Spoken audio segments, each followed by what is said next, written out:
Hey, this is Owen. Don't forget to like our show and subscribe. This podcast is brought to you by the Love and Kindness Project Foundation. What is one thing that you could do to think, speak, or act kindly today? Go to loveandkindnessproject.org to learn more. Before we begin this podcast, if you or someone you know is in crisis or needs emotional support, there are tools that can help. So get yourself a pen and paper or open a note-taking app on your phone or computer. Feel free to pause this episode while you get yourself ready. The episode starts at 1 minute and 6 seconds. You can call Talk Suicide Canada at 1-833-456-4566. You can text 45645, which is coming in the fall of 2023. In Canada, you can also call 988, the Kids Help Phone at 1-800-668-6868. The Trans Lifeline in Canada is 1-877-330-6366. And in the United States, 1-877-565-8860, or call 911. You are not alone, and you do not have to be alone. I would like to honor and recognize the traditional and unceded territories of the Katzie, Kwantlen, and Semiahmoo nations on whose territory I live, work, and play.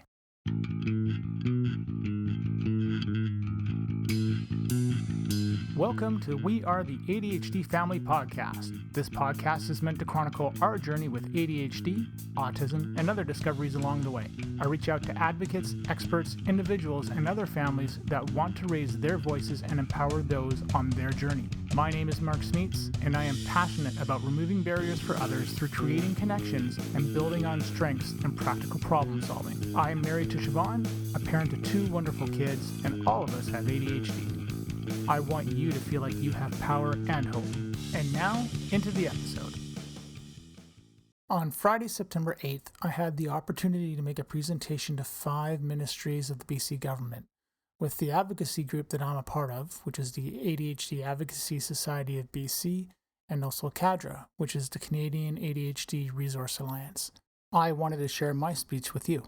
You obviously cannot see the slides that I was looking at, but my speech was based on a couple of the statistics that the slide had and how it's intersected with my life. My slide was the Ministry of Social Development and Poverty Reduction. My name is Mark Smeets, and I have ADHD. People with ADHD are 33% more likely to be laid off. I've been laid off a total of 4 times. The first time in 2008 was a shock. It was my first week back to work after a car accident, and it was announced that all the jobs were moving to Ontario. I couldn't match the vision in my head with words of what I wanted to do next. I had no skills for job interviews either, let alone writing cover letters. Severance and employment insurance kept my future wife and I afloat, but we eventually moved in with my parents. It took me 3 years to find another job, and that lasted 11 months. I could not remember things as they were taught to me, and that is part of working memory.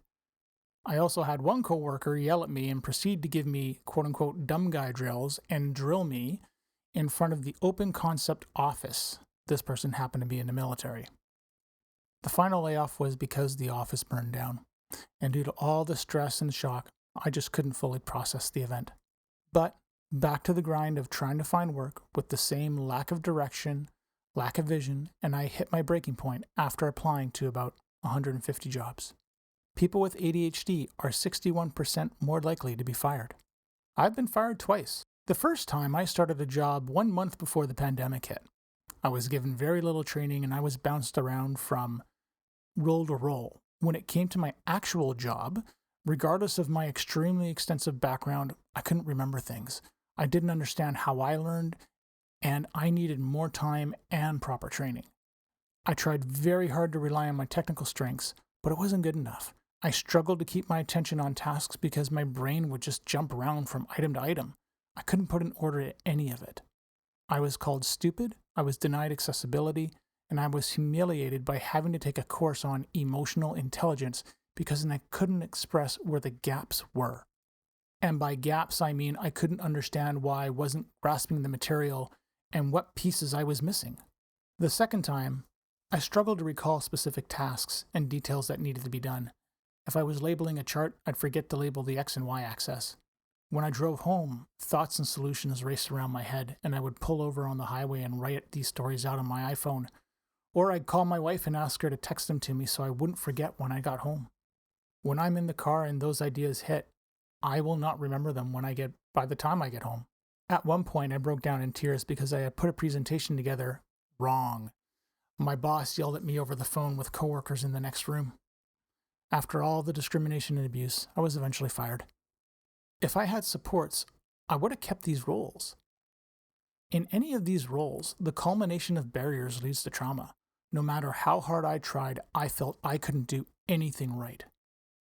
I am not stupid. I am smart.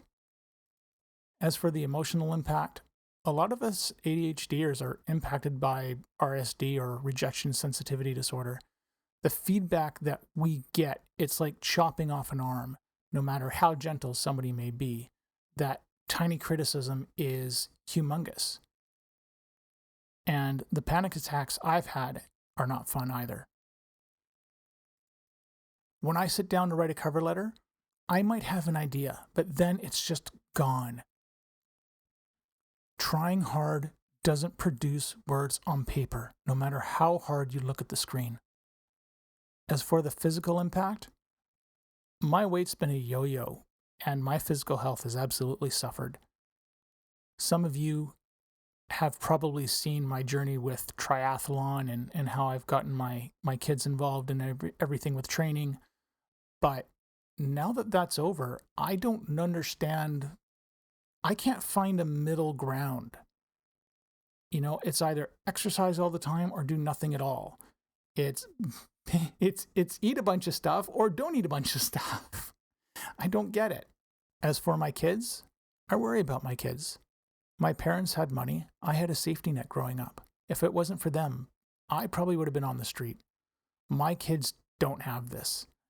I worry about how what I do now is going to affect them. My wife and I are trying desperately to empower our kids to be as authentic as they can be and make that their purpose in life and draw an income off of that. Can they survive? I have no idea. That's the end of the speech. Thank you for your time. And there you go. That's the speech I gave to the government. It was short. It was not very long, but it was definitely an emotional experience to phrase things out like this. I really do want to do an episode at some point on how ADHD can show up and manifest in the work that you do. And it's not all struggles. Sometimes that hyperfocus can pay off, but you have to be very intentional with these things. So this is being released on the start of ADHD Awareness Month. And if you're wondering what is something that you can do, so what our government needs to hear, and I think what most governments need to hear, is they need to hear from people with lived experience. And what I would invite you to do is contact your MLA, contact your MP, and arrange a conversation with them and say, here's how ADHD has affected my life. Here's how the lack of supports, the lack of funding, the lack of anything, whether it's for you or for your kid, have affected our life. And these are the stories and experiences that people need to start hearing. I love a good joke. I know that I will sit there and rip off a good few ADHD jokes, but this is serious too. And this can really mess with someone's life. The amount of people on the street with addictions, especially in this city, that may have been able to have been helped in childhood, or maybe their families, maybe they were helped and then, they aged out of the system and there were no supports for them. Those are the things that we need to bring forward to government now.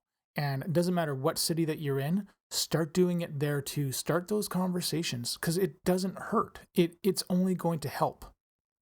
If you want to go further than just talking to your MLA or MP, so we're going to dive into something very Canadian specific.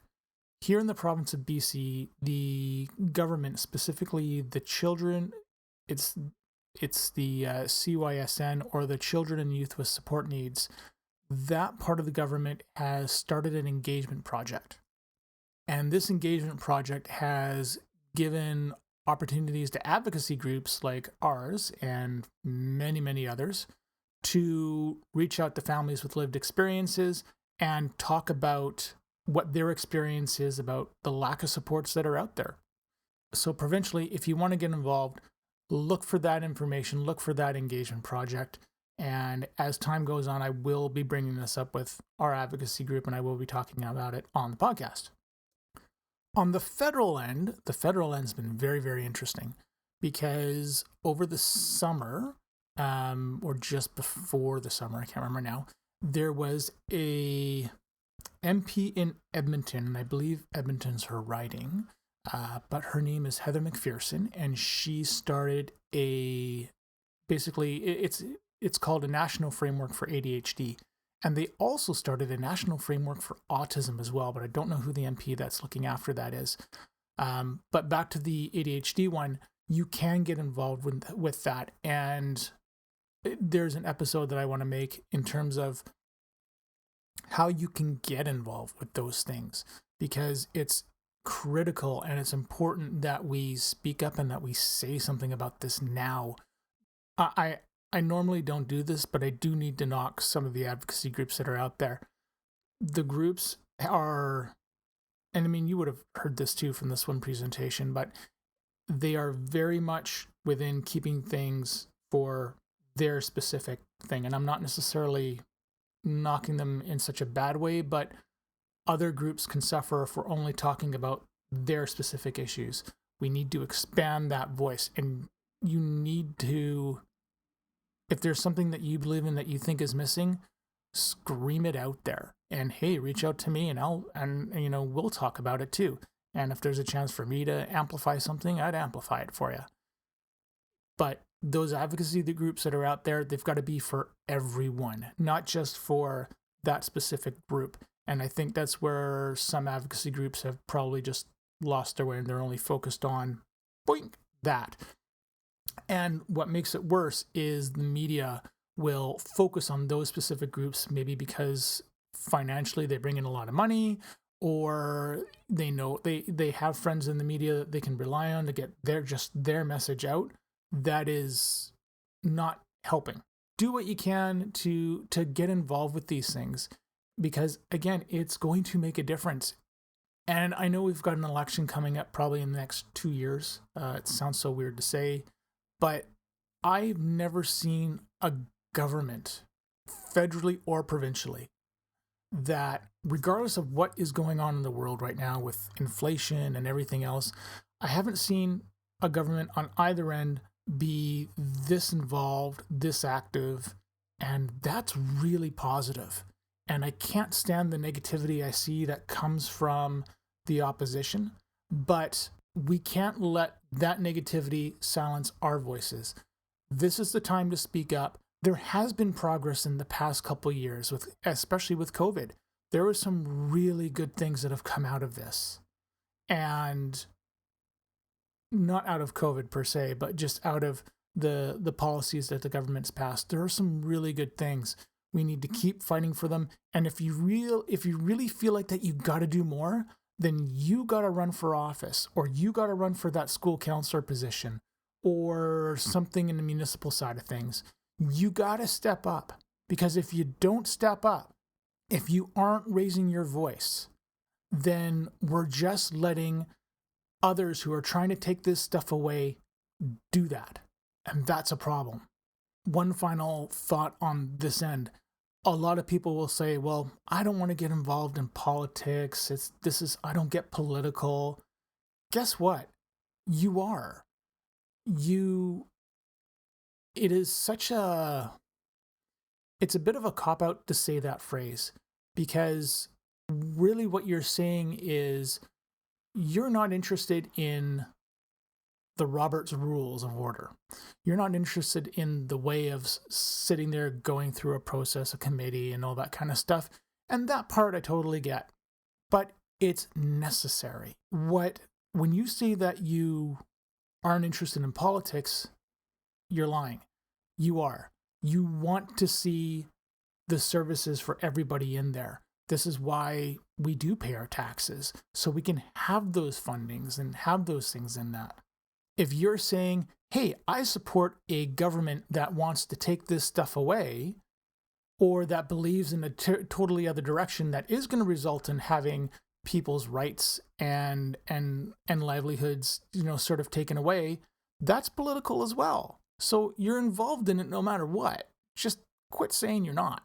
My hope is that you can and you feel empowered to do something about this, because you can. And your voice does make a difference. I didn't think that this speech took a lot of energy out of me. I was wrong. I was really, really wrong about that. Pretty much, it's been a week and a half now, because it's September 18th that I'm recording this, but it's been a week and a half since I've done the presentation, and I'm now just finally getting most of my regular energy back. It completely, it was an emotional experience for me, and seeing the reaction from the ministers and from the staff, rather, not the ministers, but if it was emotional for them, it was it was a pretty big impact on myself, and I didn't expect it. So I'm feeling better, feeling good for it, and happy that I did it, and happy that I can share this with you as well. Well, that's all I have to say for now. So wherever you are, this is a short one, but this is a really important one to have told. So have yourself a good day, good week, and keep fighting, keep advocating. Thank you for listening to our show. If you're hearing this message, you've reached the end of the episode, and for that, I want to say thank you. I hope you have enjoyed what you've heard and are walking away with newfound knowledge. We are the ADHD family. See you soon for a new episode. I have 3 things to ask of you. Number 1, if you have any comments, questions, or guest ideas, please leave a comment on the Facebook page. Number 2, please leave us a review on Apple Podcasts or Spotify. It helps people find us. And number 3, if you want to be a guest on the show or know someone who would make a great guest, contact me through our Facebook page. This podcast is open to everyone. You don't need to be an expert, just passionate and want to see change. The opinions expressed by the host and guest are not associated with any employer or organization unless otherwise stated.